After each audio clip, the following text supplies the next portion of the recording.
Before we continue with Unit 3 on graphing, we find that it's important to review a basic skill, reducing fractions. So your objective for this part of the lesson is that you can reduce a fraction. The greatest common factor is often used for reducing fractions. Factors are numbers that when you multiply together you get a number. For example, 2 times 3 equals 6. The 2 and the 3 are both called factors. You'll often have to find the factors of two numbers in order to reduce them. So let's take a look at the factors of 9. What are they? Generally, when I find factors of a number, I'll write the number that I'm trying to find the factor of and draw a line under it. And then I write the pairs of numbers, starting with the smallest, which would be 1. So 1 times 9 is 9. And then moving until the numbers get closer and closer together. So I ask myself, does 2 go into it? No. How about 3? Yes. 3 goes into 9. 9 divided by 3 is 3. How about 4? No. How about 5? No. 6? No. Well, actually, I could stop right when I got to the 3. Notice that the two numbers are the same. If the two numbers are the same or there's no numbers in between, that's how I know I'm done. Those are all the factors of any number, is when the two numbers are the same or there's no numbers in between. So I'm going to back this up just a little bit for you. So my only factors of 9 are 1 and 9 and 3 and 3. Those are the positive factors. Remember that also two negative numbers, when you multiply them together, equal a positive. So my other factors could be -1 and -9 and -3 and -3. Those are also factors. I'm not going to worry so much about our negative factors right now. In Algebra 1B, this is a very important thing to remember, so we'll review that again later. But right now, let's just find our positive factors. The factors of 20. Always start with 1. 1 can always go into any number. So 1 and 20. 2 and 10. 3 doesn't go into 20. 4 does. 4 and 5. And notice that because there's no numbers between 4 and 5, I'm done. Otherwise, I'll just start repeating myself. So those are all the factors of 20. When I'm asked what is the greatest common factor, when I'm asked what are common factors, those are the numbers that are found in both sets. For example, the factors of 12, and they've written them down like a sentence or as a list, are 1, 2, 3, 4, 6, and 12. I need to show that to you again here real quick. I'll show you. Factors of 12, 1 and 12, 2 and 6, 3 and 4. What am I missing? Nope, those are it. So those are all the pairs. I like to keep them in pairs. It'll help you with reducing later instead of writing them down like a big list. But when you're looking for your common factors, for example, the factors of 30, they say are 1, 2, 5, 6, 15, and 30. The common factors are the numbers that are the same in both sets.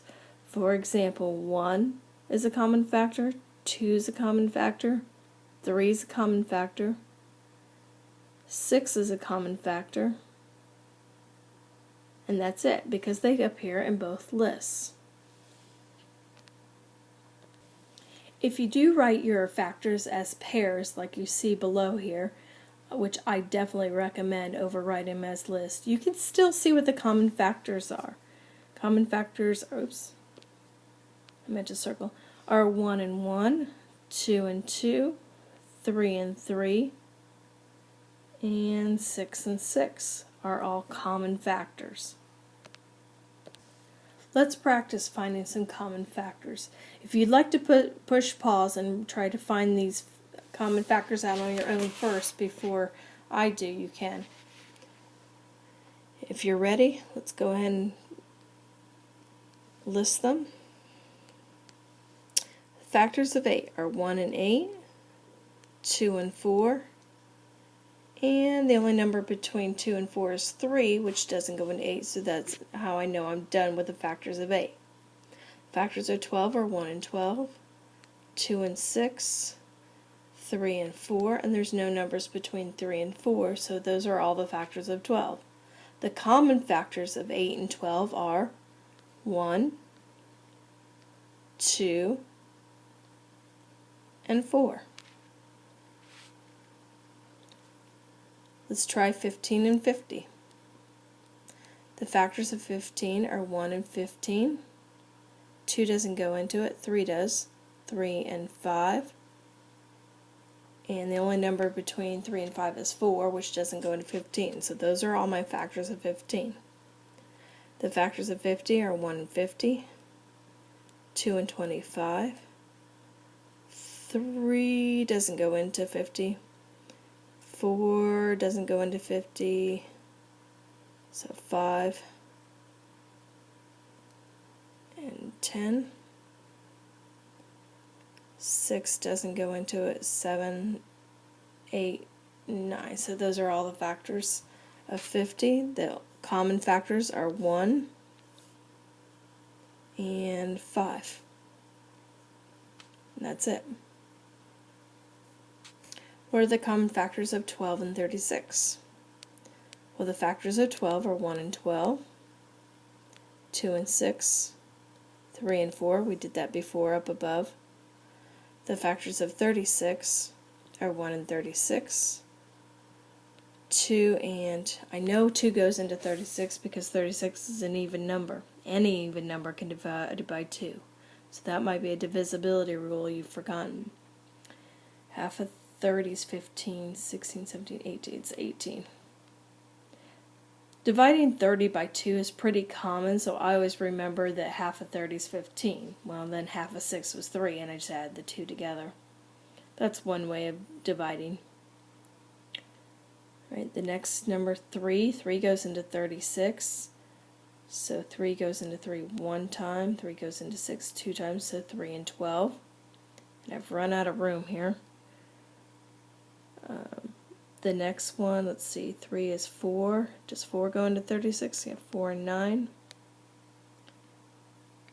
5 doesn't go into 36 because it doesn't end in 0, 5. That's another divisibility rule. And finally 6. 6 does go into 36. By the way, if you ever see a number that goes both into 2 and to 3, then you know it can go by 6. So 36 divided by 6 is 6.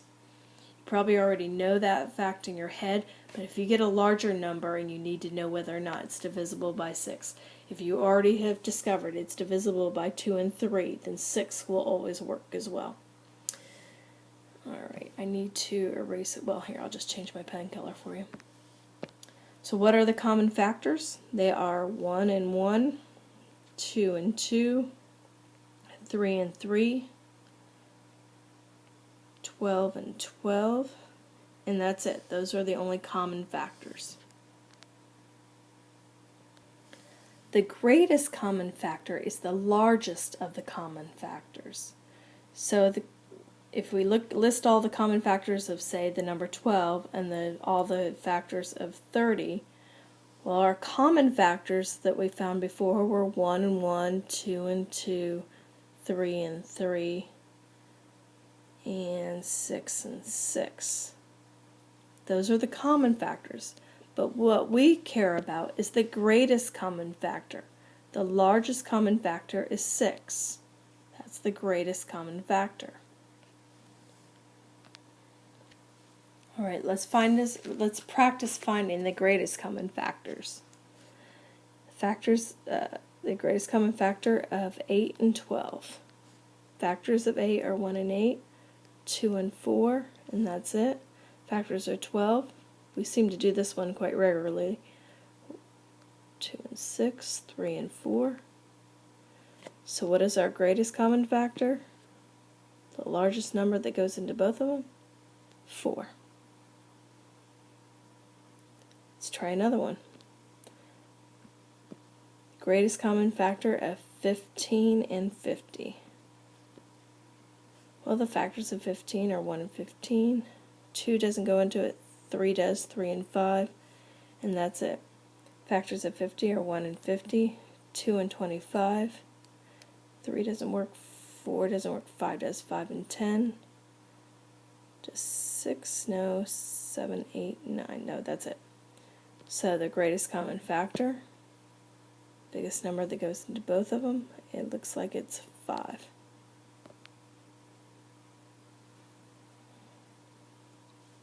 Last example,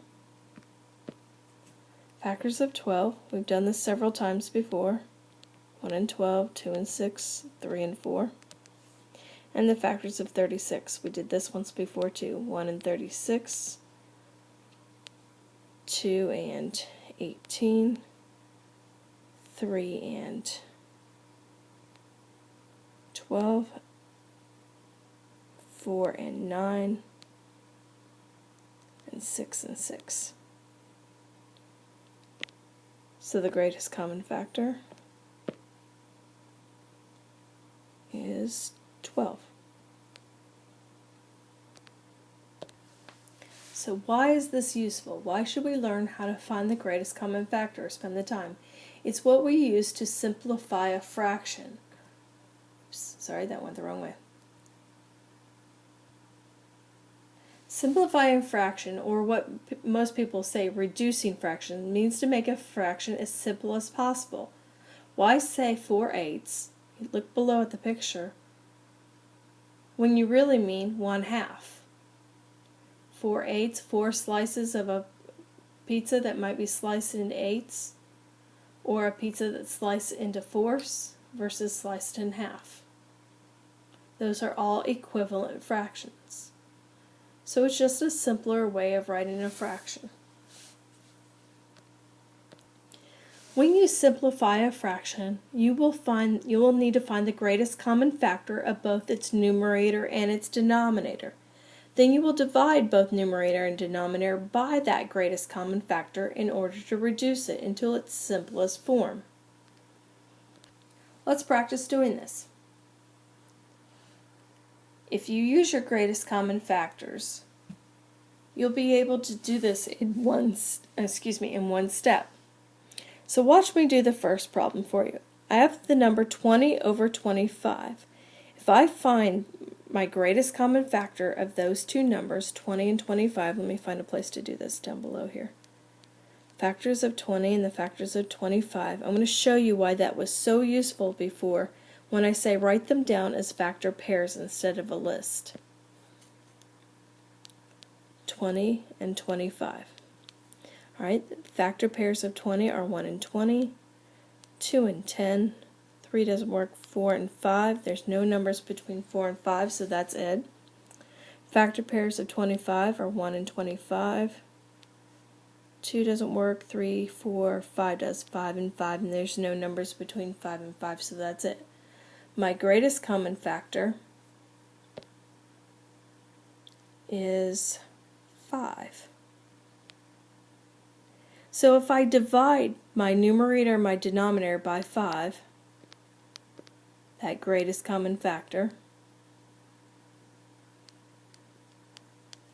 I should get the simplest form of the fraction. Well, 20 divided by 5 is 4, and 25 divided by 5 is 5. So 20 over 25 is the same thing as 4/5. Here's why I say write these in factor pairs, because look what's right next to my factor pair. Do you see the 4/5? Let's try another one. That pretty cool? So if I want to reduce the fraction 30 over 35, I write my factor pairs 1 and 30, 2 and 15, 3 and 10, 4, 5 and 6, there we go. That's all of those. 1 and 35, 2 doesn't work, 3 doesn't work, 4 doesn't work, 5 and 7. Alright, so my greatest common factor then is 5. So what should my fraction reduce to? 6/7. Is that pretty neat? If you write in factor pairs, it's much easier. Now, some of you might say, hey, I know what number goes into both of those. Maybe, let's say, look at this one over here where it's 12/14. Maybe you say, oh, I know both those numbers can be divided by 2. Well, if you did that, then 12 divided by 2, if you divided both by 2, which you could do this, 12 divided by 2 is 6, 14 divided by 2 is 7. That one does reduce all the way. It just so happens that 2 is the greatest common factor of that one, 6/7. But other times, let me try the next one over. Yeah, let's try this one over here. 12/20. If I say, oh, those can both also be divided by 2. Divide by 2, divide by 2. You get 6/10. Well, 6/10 can still be reduced. It's not in its simplest form. If I divide those both by 2, what do I get? Well, 6 divided by 2 is 3. 10 divided by 2 is 5. Is 3/5. Maybe you wouldn't have recognized that 6/10 could reduce further, or recognized that 3/5 is the simplest fraction. So if you do spend the time to write all your factor pairs out, you are making sure that you are in fact dividing by the greatest common factor and reducing these fractions in its simplest form without having to reduce and reduce and reduce several times over. Let me go ahead and demonstrate the other ones for you if you want to try them on your own and then push play to see if you get the same answers as me. Then I recommend doing that as well.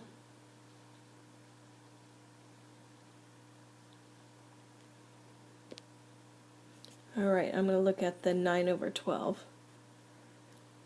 So factor pairs of 9 and factor pairs of 12. 1 and 9, 3 and 3, 1 and 12, 2 and 6, 3 and 4, that's all of them. The greatest common factor is 3. It doesn't matter here which one I circle because the other opposite side is still 3.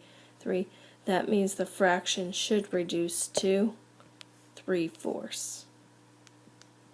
3/4. Let's do the next one. 8/20.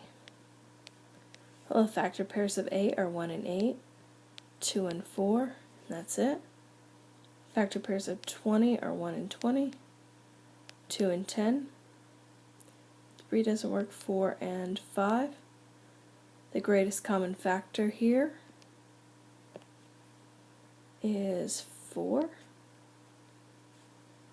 Therefore, the fraction reduces to 2/5. See how much easier it is to reduce fractions if you write them in factor pairs? Let me erase a little bit so we have room to do the last two examples.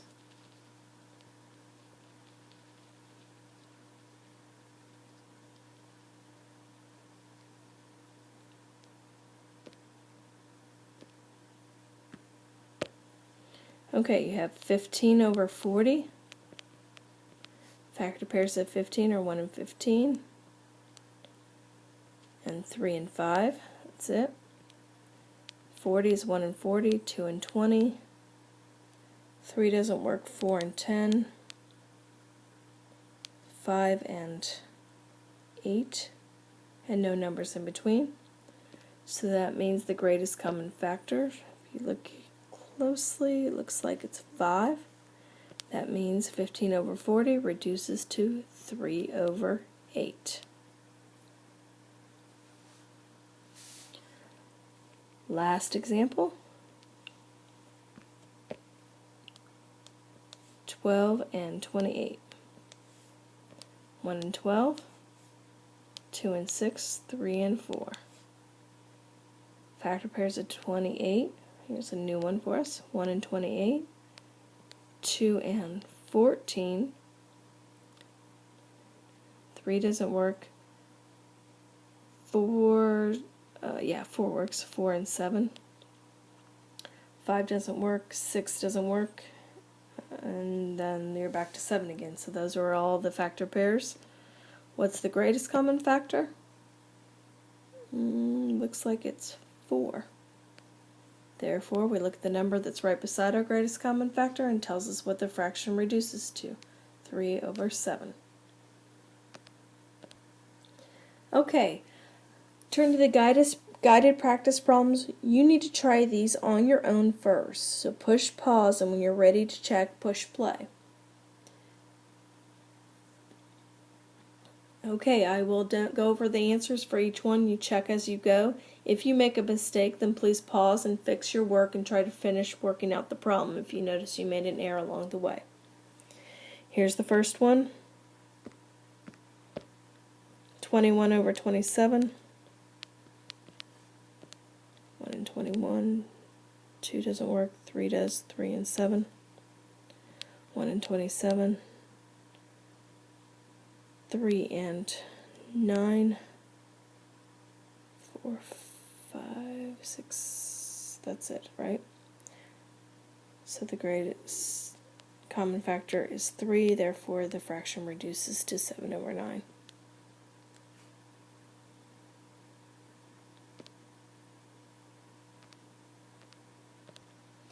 Here are all the factor pairs of 12 and 16. So the greatest common factor of 12 and 16 looks to be 4. So the fraction reduces to 3 over 4. I'm going to leave the 12 and 16 up because I noticed in some of the other problems they have a 12 or 16 either in the numerator or the denominator. Same with the 24. You noticed a lot of the problems have a 24 in either the numerator or the denominator. So I did 24 and 10, found out all the factors. The greatest common factor between both sets in this case is 2. Notice that I have then 12 and 5 beside them, but be careful. My 10's on top, so the 5 that's with my 10 should go on top, and the 12 then should go on bottom, or is my denominator. So the next one is 21. We've done 21 on our first problem. If you would keep your work around your paper, you'll notice that all these numerators and denominators start to repeat a little bit. So it's good not to erase your work. Alright, so I have a 21 on top and as the numerator, and a 24 on bottom, a denominator. The greatest common factor of both of these this time is 3. So that gives me an 8 and a 7. The 21's my numerator, so that means the 7 goes on top, and my denominator then would be the 8, 7/8. Okay, 24 is my numerator, my denominator is 27. The greatest common factor for both of these this time is 3 again. 24 is on top, there's the 8 over 27, which is 9. 8/9. Next one, I have 20 over 24. The greatest common factor in both these looks like is 4. So 20 over 24 should reduce to 5/6. 5 over 6. And the next one, if I had 5, the only number that goes into 5 is just 5. That means I have to just see if the bottom number can be divisible by 5. So 5 divided by 5 is 1, and 50 divided by 5 is 10. Don't need to write all the factor pairs if the number on the top or the bottom is what's called prime, or when a number, the only number that can divide into it evenly is itself. So it's good to know the list of those prime numbers. Next one, 10 and 35, factor pairs of 35, 1 and 35, 3, 4, 5, and 7. So we have 10 over 35, and the greatest common factors between both those is 5. Doesn't matter if it's on the left or the right of those pairs. The number that's beside it becomes the reduced part of the fraction. So 10, and the 10 across from the 5 is 2 over 7. So 2 sevenths. In the next example, 2 is a prime number, so I just need to divide by itself. 2 divided by 2 is 1, 24 divided by 2 is 12. In the next example, you have 6 over 16. 6 is not prime. You get 1 and 6 and 2 and 3. So we have to reduce 6 over 16. The greatest common factor for both of those is, looks like it's 2. So it should reduce to 3 over 8. Last two examples. We have 25 over, I'm sorry, I thought I already did 25 before. Let's see, 25. Or 1 and 25, and 5 and 5. So 25 over 35. Here's 35. The greatest common factor there would be 5. So it would be 5 over 7. The last one, 24 over 28. The greatest common factor there is 4. So 24 over 28 reduces to 6 over 7. Finish the independent practice you do problems for your homework along with page 12, which is the graphing of linear equations from slope-intercept form. And turn that in for a grade. That's the end of this lesson.